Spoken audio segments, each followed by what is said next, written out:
આ કળયુગમાં આપણે જીવીએ છીએ. આગળ 3 યુગ જતા રહ્યા,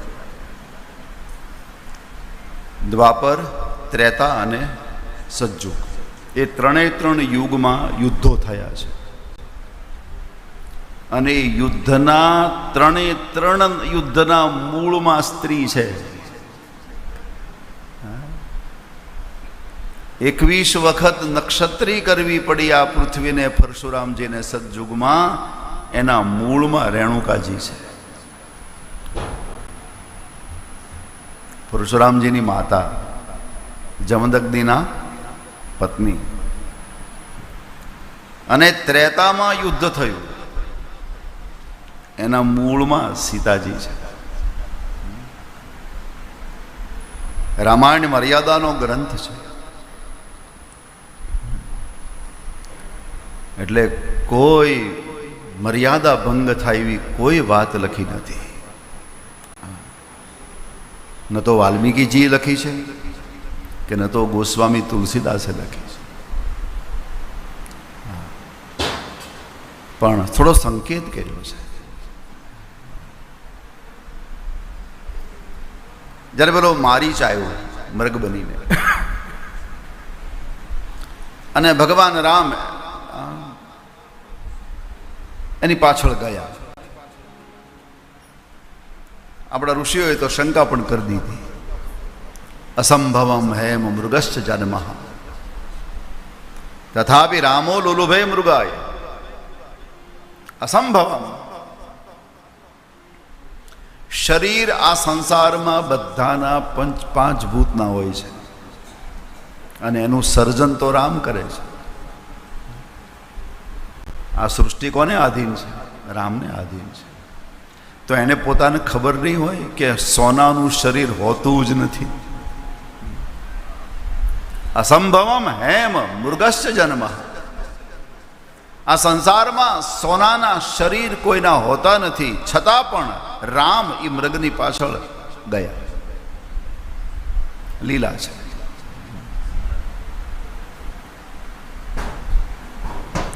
અને પહેલા બાણ માર્યું એ મરતી વખતે હે લક્ષ્મણ એમ બોલ્યું. સીતાજીના કાનમાં અવાજ ગયો. સીતાજીએ લક્ષ્મણજીને કહ્યું કે તમારા ભાઈ મુશ્કેલીમાં છે, જરા જાઓ ને. સીતાજીને કહ્યું કે માતાજી, મારા ભાઈને મુશ્કેલી ક્યારેય ન આવે. વાર વાર સીતાજી લક્ષ્મણજીને કહે છે તમે જાઓ, તમે જાઓ. એ વખતે સીતાજી કાંઈક બોલ્યા છે. શું બોલ્યા કાંઈ લખ્યું નથી.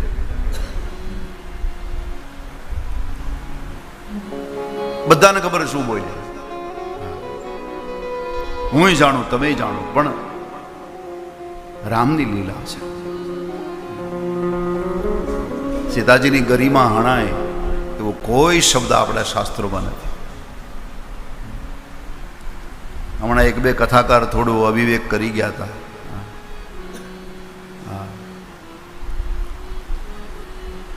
વ્યાસપીઠ ઉપરથી એવું વિચિત્ર બોલી ગયા હતા સીતાજી માટે આપણા કથાકારો પાસે.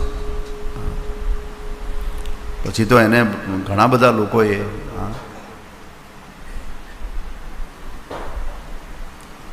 મારે પણ ફોન કરવો પડ્યો કે ભાઈ આજે મેં છે કે અમને બતાવો તો ખરા, તો અમે ચાલુ કરીએ. પછી એટલું હોય અમારી ભૂલ થઈ ગઈ, અમારી ભૂલ થઈ ગઈ, બીજું શું કે. પણ રામાયણમાં જે લખ્યું છે, મારા વચન સીતા જબ બોલા, મરમ વચન સીતા જબ બોલા, હરિ પ્રેરિત લછી મન મન ડોલા. હરિ પ્રેરિત લછી મન મન ડોલા. મરમ વચન સીતા કછુ બોલ. એ વખતે સીતાજી કાંઈક મરમ વચન બોલ્યા છે, કોઈ ખુલાસો નહીં, પણ કાંઈક બોલ્યા છે. એ જો સીતાજી બોલવાનું ટાળી દે, થોડોક સંયમ રાખી લે ભગવતી, હા, તો આ રામ રાવણનું યુદ્ધ ન થાય. અને દ્વાપરમાં જે મહાભારત થયું એના મૂળમાં દ્રૌપદી છે. દ્રૌપદીએ શું કર્યું છે?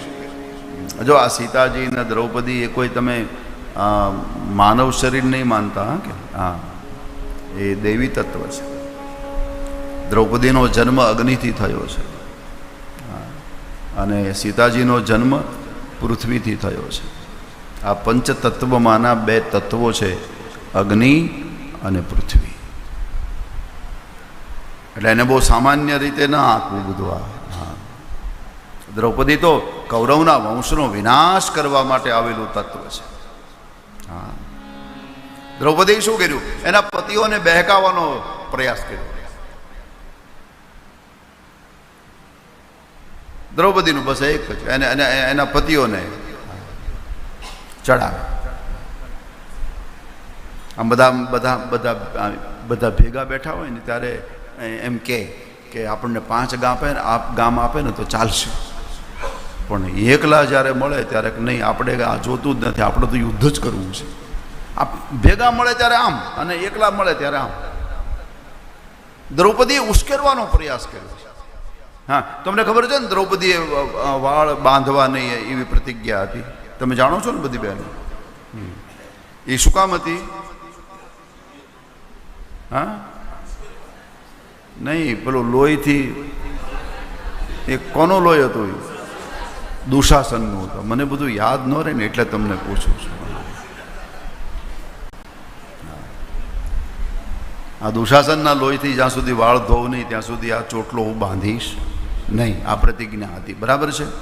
હવે દ્રૌપદી શું કરે? આમ ચોટલો આમ પાછળ રાખે તો વાંધો નહીં, હા, પણ વાળને આગળ રાખતી, આમ આમ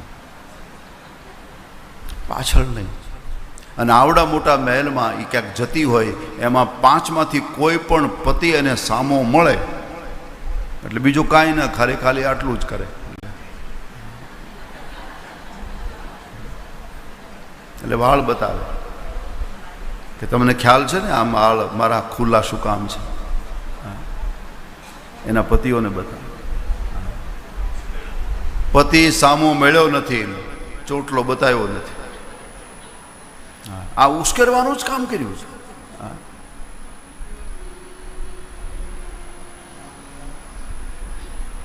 આપણે ત્યાં લોક ઢાળમાં પણ ગવાય છે.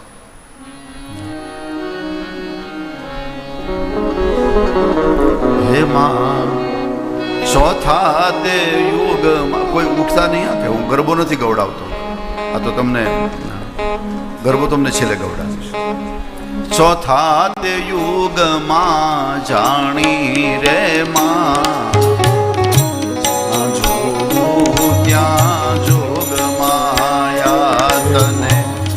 ચોથા તે યુગમાં લાવ બધા જાણી રે માં, ત્યાં જોગ માયા.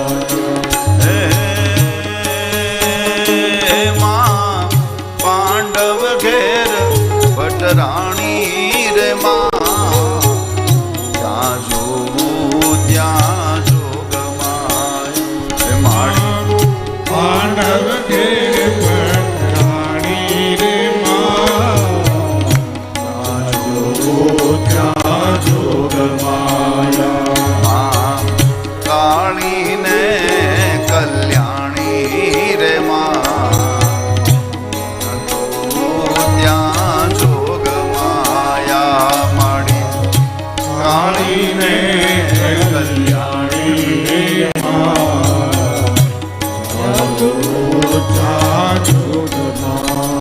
હે માડી દ્રૌપદી નામે ઓળખાણી રે માં, ત્યાં જોવું ત્યાં જોગ માયા. માડી દ્રૌપદી નામે ઓળખાણી રે માં,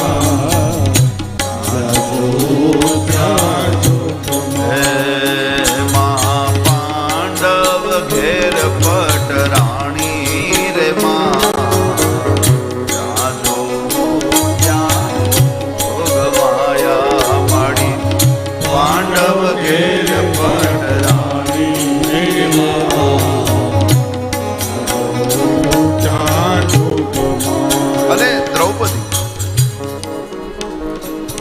દ્વાપરમાં યુદ્ધ થયું એના મૂળમાં દ્રૌપદી છે.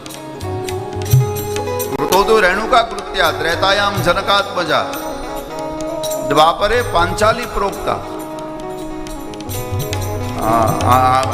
અંગ્રેજીમાં કહું ને તો મહાભારતનું યુદ્ધને સ્પોન્સર કર્યું છે હા દ્રૌપદી.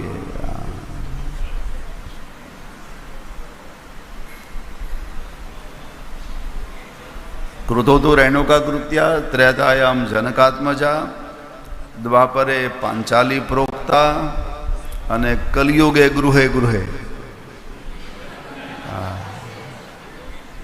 કલિયુગમાં કાંઈ આપણે હવે છેક કુરુક્ષેત્ર સુધી જવાની જરૂર નથી. હા એ બધું આટલા બધા ટિકિટ ભાડાના પૈસા કોણ ખર્ચે? કરવો તો ઝઘડો જ ને, માત્ર ઝઘડો કરવા માટે ત્યાં જવાય. આપણે તો ગામમાં જ પતાવી દેવાનું.